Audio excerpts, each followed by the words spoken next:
I'm about to embark on the Oregon Trail for the first time ever. Will anyone from my party survive this 54-year-old death march? Let's go find out. No fancy opening cutscenes here, this is pre-2000s after all, but by entering the number 2, we can learn a bit about the trail. Try taking a journey by covered wagon across 2,000 miles of plains, rivers, and mountains. And as if forecasting my demise, emphasis on the word try. Look, they're not subtle, they even outline all the horrors you'll face on the trail, from rampant thieves to cholera. Cholera. But enough set dressing, let's hit the road. First things first, we have to establish our little travel party. First, with our personal background. I'll go with farmer from Illinois. Little did I know this was essentially hard mode, but we'll get back to that. I'll try to keep everything period accurate, so I, the wagon leader, shall be John, and I'll be joined by my wife Anna, our children George and Mary, and of course our period accurate, future hopeful transcontinental railroad worker, Jiang Shu. It is 1848. Okay, a bit early for the Transcontinental Railroad, but we'll be embarking from Missouri. As for time of departure, I have to imagine avoiding winter is best, so let's go with April. Next, we have to buy supplies. We got $400, and the game reminds us we can use unspent money on the road later. Those dollars can be spent on 5 categories of items: oxen teams, clothing, food, ammunitions for guns, and spare parts for the wagon. Now, while I, a zoomer, have absolutely no experience rationing food or hunting for it, the game does give suggestions about how much I should need. 3 oxen yokes, 200 pounds of food, 2 sets of clothing per person. The problem is, these recommendations quickly overshoot my budget. Remember when I picked the farmer background earlier? Well, turns out I should have read the advice. Farmers start with the lowest starting funds and are more or less a challenge run. In other words, I had to either skimp out somewhere or risk leaving with 0 liquid cash. But as you know, money isn't going to feed me 1,000 miles into the wilderness, so I leave with just $20 to my name. And so let's begin our journey down the Oregon Trail.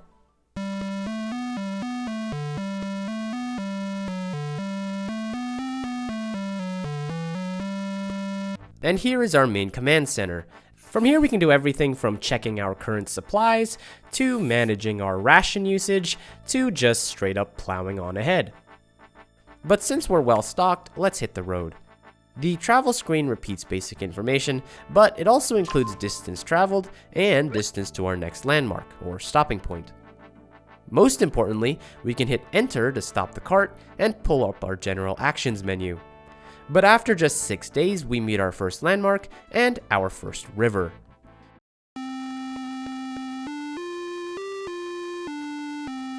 When we try to cross, we are given the width and depth of the river. Before being asked what strategy we will take, we can ford it, disassemble and float across, take a ferry, or wait for better conditions. But given that an absolute depth of under 5 feet barely passes the average swimming pool, I think a simple float across will do. After a few heart-pounding seconds, we safely make it across.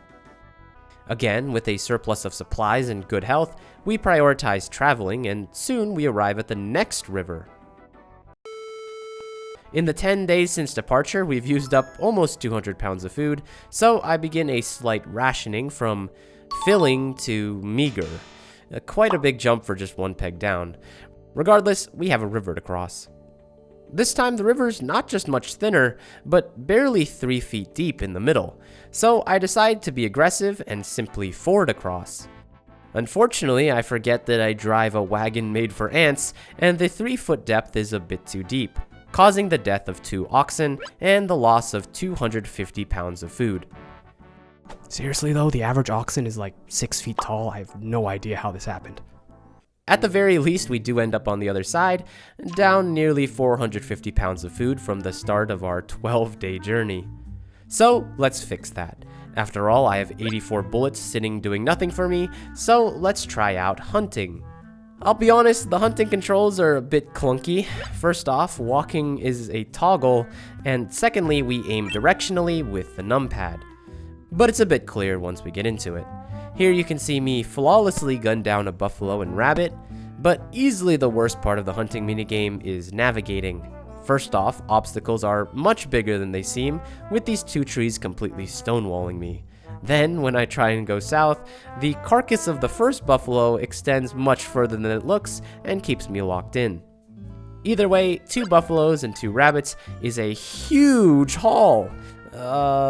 Wait, turns out, of the 1,800 pounds of meat, I could only haul back about 100. Either way, onto our first fort. Forts are where we can purchase more supplies, but with only $20, I figure best save it for a rainy day. From here, we settle into the loop, another day of hunting 2,000 pounds of food just to haul back 100, Chimney Rock at about 500 miles in, first time we get a bad water alert, and then Jiangsu contracts cholera. Unsurprisingly, this tanks our status from healthy to poor. Lastly on the list of new experiences, we pay respects to a fallen trailsman. And all of that was just a 100-mile stretch. Next landmark is a beefy 190 miles away, and while we aren't inundated with random disasters this time, I do, by my own hand, fail to hunt the 100-pound hunting limit on my next hunting trip. We also lose 5 days worth of time heading down the wrong trail. But otherwise, nearly 40% of the way there, and now arriving at Independence Rock.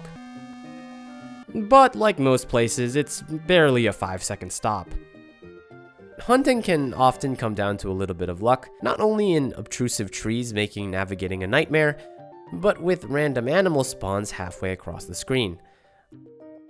Luckily, luck can swing both ways, and I managed 2 buffalo in the last few seconds of the trip. Upon reaching South Pass at 930 miles, we get our first fork in the road. Pulling up my map, maybe my understanding of Western United States is a bit lacking, but I'm not really sure why I'd ever want to divert 100 miles south. So let's head to Soda Springs, which leads us to our next river. At a shocking depth of 20 feet, naturally, this is the perfect time to see what's behind door number 3, the ferry, costing us 5 of our $20 to safely get across. As we pass the first 1,000 miles, we have our first wagon damage, easily repaired with the spare tongue. What's not so easy to repair is Anna's broken leg. Add to that an injured oxen, and I decide to spend a precious day resting in Soda Springs. With the help of constant hunting, I'm comfortably keeping food above 200, but despite 2 days of rest at Fort Hall, Anna succumbs to her leg injury. And as twisted as it is, at least it reduces our food consumption. Unfortunately, the bad luck continues to pile up, with tons of lack of water warnings, and at 1,200 miles, George gets typhoid. Then at 1310, our wagon tongue breaks again. Then not even 1 mile later, our wagon wheel breaks. Then not even 20 miles later, our tongue breaks again. And while I can sit here and question my own mechanic credentials, the bigger problem is that I am now out of spare wagon tongues. And now for a harsh lesson. When your wagon breaks down on the trail, you have to sit and wait for traders to pass by. Luckily, I find a willing participant, and at the cost of 1 clothing set, we're off. Cue our first thief, who takes another set of clothing off my hands. At this next river, I get a unique crossing option of getting a Native American to help cross at the cost of 2 clothing. And we're off again. With no distractions, we reach Fort Boise, just under 75% of the way there.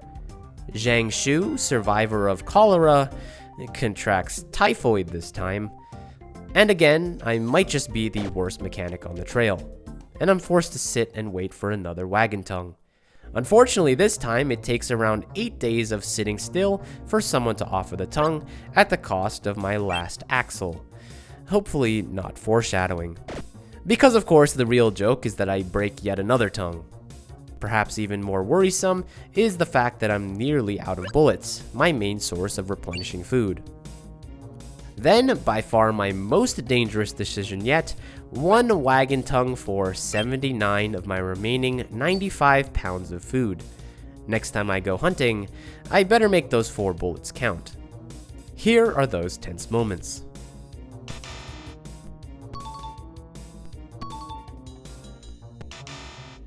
The aggressive spinning signifies my helplessness. With my situation dire, I start spamming trades. With just 36 pounds of food left and no bullets to get more, 28, 20, 4, 0. I do manage to stock an extra tongue, but just then, with no food left, the next trade gets me 49 bullets at the cost of my final clothing. Oh yeah, we're so back. And George has dysentery. Here we get another choice to either cross a river or... So after parting with $6, we're off again. Mary has measles. 20 miles later, Mary has died. Hunt, rough trail, George broken arm. Jiangshu has exhaustion, which I hope is some old-timey name for something crazy, cause I ain't stopping for a bit of fatigue. It turns out it's pretty bad. But after a rough stretch of bad hunts, George somehow dying on the hunt screen, and a multitude of lost days, I survive my journey to Oregon, Where I can start my life anew, with no family ties holding me back. Let's go with that. And hey, this is my first foray into retro games, so leave a like if you enjoyed, and consider becoming a patron. Shout out to him, Pi.